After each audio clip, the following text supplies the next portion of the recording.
That was the deputy leader's job now that their leader was down. Throw away your hesitation, she told herself. She suppressed the feelings of a woman who wanted to go save her man. She had to abandon Hecarim and take the information she'd gained back to the others. She had to tell them what a horrifying monster they'd found in the ruins, and she had to suggest they put together a subjugation squad. Evil spirits, was this what the king of the demons who ravaged the continent 200 years ago was like? She suddenly felt like her world had turned into a myth. That couldn't be true, but she did have a sense of dreamlike uncertainty. Myths, huh? It's weird to say that. The ones who would fight this sort of monster were heroes. That was when it hit her. Yes, the ones who fought the evil spirits were heroes, the 13 heroes. So the only one who would be able to fight Aints was a hero. Give Hecarim back, she said. If we don't return in a certain amount of time, the strongest person in the world is going to storm in here. If you send us safely back to where we were before, we'll call him off. Another lie? Ain't sighed. Sweat appeared on Amina's forehead. This was true. No, it's not a lie. Albedo, is there any sign of a strong warrior on the surface in this area? No, my lord, this must be a silly lie. It's not a lie. A girl's voice sounded behind Amina. An adamantite rank adventurer Momon of Raven Black is with us. He is the most powerful warrior. He is stronger than you. Albedo looked shaken for the first time. Flustered, she bowed to Aints. I beg your pardon, my lord. There was indeed an adventurer. Please forgive me. Ah, well, you don't need to worry about it, Albedo. Momon of Raven Black, By the way, whatever, he can win against me. The switch from the previously furious Demon King into this somewhat drained, shoulder-shrugging attitude made it seem like Aints was hiding something, but she didn't know what it could be. Momon is stronger than you. No, you can use him to negotiate. Give it up. Aints waved her protests away with an unmotivated air. Okay, shall we get started? His vibe said the time for idle chatter was over. Arch, run, Robadic shouted, and Amina agreed. Yes, hurry, look up, we must be outside. If you fly, you might be able to escape. Even if you're the only one who makes it, please go. We'll save you a minute, well, at least 10 seconds. That's quite an interesting proposal. Aura, go open the door. It might be fun to play. Yes, my lord. Aints indicated the door through which Robadic and the others had come. Aura jumped and disappeared with a glimmer of her shoes. Okay, she has teleported and is probably opening the door now. If you'd like to go, be my guest. Abandon your friends and leave. So who will run? Aints gestured at the door once again. There was no expression on his bony face, but they could understand clearly the sinister grin, the smile in anticipation of their friendship breaking. It was true that unlike adventurers, many worker teams formed only out of an interest in money. This meant there was a higher chance someone would declare every man for himself and run for it. But Foresight wasn't like that. Go, Arch, yeah, you should go. Amina smiled. You have your little sisters, right? So leave us here and go. That is what you need to do. But this is all my fault. Noting that Aints didn't seem interested in attacking immediately, Robadic walked over to Arch. Then he took a small leather pouch out of his breast pocket and pressed it into her hand. It's okay. We'll defeat this Aints monster and come right after you. Yeah. And then you'll treat us to a drink. Amina also took out a small leather pouch and gave it to Arch. All right, please go. You can use the money I have stored at the inn too, and mine. Of course, none of them believed that would come to pass. They didn't have the slightest hope they would beat this unimaginable being, Aints. Arch knew this was their final farewell, and her response was more sob than words. Got it, I'll leave first then. She began to cast a spell. There are monsters in the air, so even if you try to fly away, you'll get caught. Fly. Ignoring Aints' warning, she finished the spell. With one last glance at her friends, she flew into the sky. Well, yes, it's faster than walking and you don't get so tired. He acted as if he had just remembered those things. Anyhow, I am impressed you guys didn't have a falling out. I thought for sure you would make more of a scene. You wouldn't understand. We're friends. Yes, it's not so bad to die as a shield protecting your friends. Then something dawned on her. Weren't your friends like that? NRGH. Your friends were probably wonderful. Weren't they? We get along just as well as you guys probably did. You're right, Aints murmured quietly. The evil atmosphere of a moment ago had vanished. Greater love hath no man than this, that a man lay down his life for his friends, that from the Gospel of Mark, isn't it? We fine dying. But in light of the fact that we taking the same action as your wonderful friends, please spare her. NRGH, Aints hesitated for a couple of moments, and then shook his head. I have no pity for you thieves. Suffer, suffer, suffer, and then die. But because you were willing to give your lives to save your friend, I'll do something else with her. He calmly turned his back to the two workers and called again to the VIP box. Sholtia. His attitude said there was no chance he would sustain damage. That was true. No matter what kind of attack they used, it wouldn't reach him. The leeway he showed was due to his understanding of that. The two of them had no way to harm the monster known as Aints, and so they stayed composed and racked their brains. They at least needed to buy Arch some time. Even if it felt futile, they had to do it. Emina and Robodick exchanged glances and nodded to each other. Meanwhile, a girl floated down from the VIP box in response to Aints' call. It was a human girl with beautiful, shimmering silver hair. She possessed such beauty that it captured the workers' attention despite their rage. Suddenly, the gorgeous girl shifted her gaze to look directly at them. Beautiful crimson eyes. Emina felt almost as if they were squeezing her heart. Robodick also seemed to be assailed by so much pressure he could barely breathe, much less move. Even after she looked away, they couldn't move. Sholtia, teach that girl the meaning of fear. Let her punishment for invading the great tomb of Nazarick be the plunge from the naive hope of potential escape into the despair that will occur the moment she faces the truth. Then have mercy and give her a painless death. Understood, Lord Aints.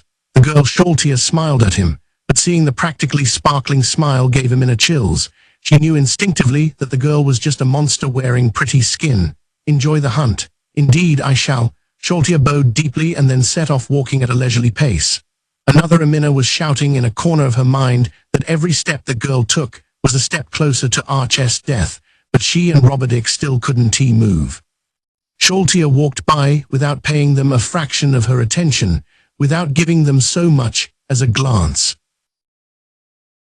The distance was such that they could have caught up quickly if they ran, but it felt so far. What's wrong? Still not going to move? You could have attacked while we were talking. You have better manners than I would have expected. He wasn't making fun of them. He was serious. In a way, he seemed disappointed in them, and that gave Emina a bit of her will to fight back. I want to ask something. What about that is merciful? I'll tell you, priest. Here in Nazarick, death is merciful because it means no more pain. A silence descended. Mouths would no longer do the talking, only the weapons held in their hands would. Let us go, robber. Indeed, arg. With an uncharacteristic battle cry, Robodick smashed his mace into Aints' head. He struck without thinking, using all his strength. He figured Aints wouldn't dodge, so he put every ounce of energy in his body into it. The mighty blow connected with Aints' face, but as expected, he didn't seem to feel any pain. Robodick unleashed a follow-up attack, thrusting out an empty hand. Middle cure wounds. The target of the healing spell was Aints because healing magic naturally hurt undead, but before it could take effect, something like an invisible wall stopped it, just as with Arch's attack spell. With a scream that showed she pulled out all the stops, Emina drew her bowstring and let go. Robodick may have been right next to Aints, but she wasn't so clumsy that she would accidentally hit him. At this range, she was 100% accurate, but her arrow struck Aints and fell to the floor without wounding him at all. He suddenly vanished. It's the same tactic as before, teleportation magic. Wrong, the voice came from behind her. Faster than Robodick could scream, Aints gently set his hand on Emina's shoulder. She sensed no hostility whatsoever, but the effect was absolute. All the strength drained out of her body, and she crumpled. She managed to retain her consciousness, but it felt as if her muscles had turned to muck. What in the world did you do to her?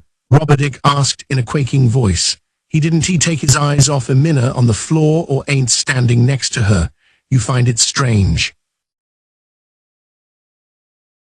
It's nothing really, though. Aints revealed his trick with a heartbreaking answer. It was pretty much the same as what I did before. After silently casting stop time, I used Touch of Undeath on my way over the same spell I used on that man on the floor over there, and then I simply touched her from behind. A silence fell, as if space had frozen. Robodick found the sound of himself swallowing strangely loud. You stopped time? Yes. You need a way to deal with time. You guys will have to get one once you reach level 70. But your lives are going to end here, so maybe not. Robodick's teeth were chattering audibly. That's a lie. If he could have screamed that, how happy he would have been. How much easier would it have been to deny everything this monster know? He was more like a god said, plug up his ears and curl into a ball. He understood that this opponent was fairly strong. But stopping time wasn't something a creature of this world should be able to do. People weren't supposed to be able to govern or control the flow of time. So what could he hope to do against an opponent who could manipulate that? It seemed more likely that he would be able to cut down every tree in the great woodlands with a sword. Ain't Ulgaun, he was the type of being against which humans could never claim victory, a being in the divine realm. Robodick clutched his mace in both hands and felt something pat his shoulder. Engar, his body froze. He knew who had tapped his shoulder without needing to look. Ain't the godlike being who could manipulate time should have been in front of him, but at some point he disappeared. A chill poured in from the hand on his shoulder, and he turned into an ice sculpture. He was so immobilized that what it felt like. No, you can see how gentle a voice without a shred of hostility spoke to him. The mace dropped out of Robodick's limp hands and fell to the ground. Now then, murmured Aints, gazing at Robodick, who had lost all will to fight. That was futile, wasn't it? It was a nice try. None of their attacks had any effect. They had no way to deal damage to Aints. Thoroughly beaten, Robodick quietly looked up at him and asked with a calm heart, I'd like to ask you something. What fate awaits me? You're a faith caster, so your fate will be different from theirs. With those opening remarks, Aints expounded on his plans. First, those two, Aura, take them to the big pit. The king of Hungry Proliferum is apparently running out of nests. The dark elf's ears stiffened and her eyes widened. Lord Aints, what about Mare? Could I order Mare to take them there? Sure, that is fine, got it. I'll make Mare do it. Oh, sorry. Anyhow, their fate won't be terribly carefree. Now about you are, but before that my subordinate who just went chasing after your friend is a faith caster, but the god she believes in is completely different from yours. Or rather, I've never heard of your 4 gods. So tell me something, all the subordinate deities have names, but the 4 or the 6 just go by their type, god of fire, god of earth, and so on. Why is that? My Dontino, I see. So they aren't transcendental beings possessing mystical powers. They are just deifications of great people from the past. Nonsense. Well, hear me out. That is just what I think. But you guys say you borrow the power of the gods to cast your spells. Can a dead human help you out like that? I mean, what is a god when you get down to it anyway? Do they really exist? Do you really get your power from gods? What are you trying to say? Have you ever seen a god? The gods are always with us. From that response, I gather that you've never actually seen one. No, when I use magic, I feel a great presence. That is the gods. Who decided that? The gods, or the ones who used the power? Robodick recalled various theological arguments, but he couldn't find a clear answer to Aints' question. It was still a point of debate among various priests, but they had concluded it had to be at least part of what a god was. Robodick opened his mouth to speak, but Aints interrupted him. Well, supposing that presence is beings from a higher dimension gods, perhaps they ray featureless. At least, that's how I imagine them, basically clusters of power. The difference is what color of paint is drizzled over them. But well, this is a world with laws of magic, so I'd like to ask myself what I am even thinking. It wouldn't be strange if there were gods here. Sorry, that is not what I wanted to say. I wonder if it wouldn't be possible to acquire the power of your gods. To be frank, I want to perform experiments on humans. He voiced the exceedingly dangerous idea simply. Experiments on humans? Yeah. For example, what would happen if I changed your memory to make you believe in different gods? Yes, insane. That was Robodick's instinctual impression. He was talking to an undead. Nothing Aints could do would be surprising. Robodick had backed up a step, and Aints watched him with interest. The gaze was like the one a scholar would use to observe a test animal. It made Robodick feel sick. Why would you do that? To prove the existence of the gods. Okay, but seriously, my real aim is to see if I can get stronger by understanding that power.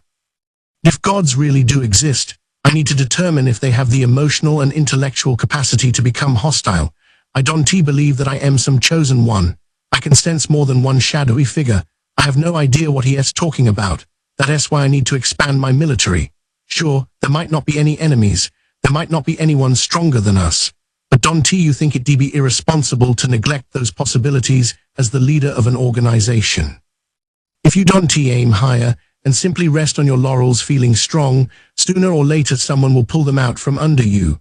Aints shrugged his shoulders and finished by saying that testing, if the gods existed or not, was a part of that whole plan. Arch breathed roughly in and out, in and out. She shuddered every time the wind rustled the grass and trees. She scanned the area like a helpless little animal. She was in a forest. Many places were hidden from the light. The branches of the densely growing trees blocked almost all of it from reaching the ground. Arch could move through this place easily, even without much light. This was thanks to her night vision, which allowed her to see as if it were midday. But even though she could see clearly, there was no end to things she had to pay attention to. There was underbrush that could easily hide a person. Huge trees provided places for someone to lurk. Swaying branches added to the challenge. Arch was a caster. She wouldn't be able to muscle a monster off her if one pounced and knocked her down. Normally, her friends would jump in to save her, but now she had no one to rescue her. No one would take the brunt of a monster's attacks, and no one would heal her. In other words, she had to detect enemies before they challenged her at close quarters. She had to keep her distance or run away. She strained her attention to keep an eye on her surroundings. This exhausted her mental faculties faster than usual. She had originally planned to escape all at once using fly. She assumed they were outside, but she abandoned that idea when she ascended to the treetops. There she caught sight of huge dark silhouettes. They looked like paper cutouts. They were circling the night sky as if searching for something. Having seen those huge bat-like things, she didn't feel like trying to outfly them. Even if she used invisibility, she couldn't fool a bat's special sensory organs. She confirmed the area was clear.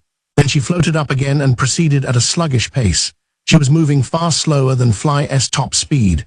This allowed her to take in her surroundings. If she went too fast, even if she was being cautious, she would notice any danger only once it was too late.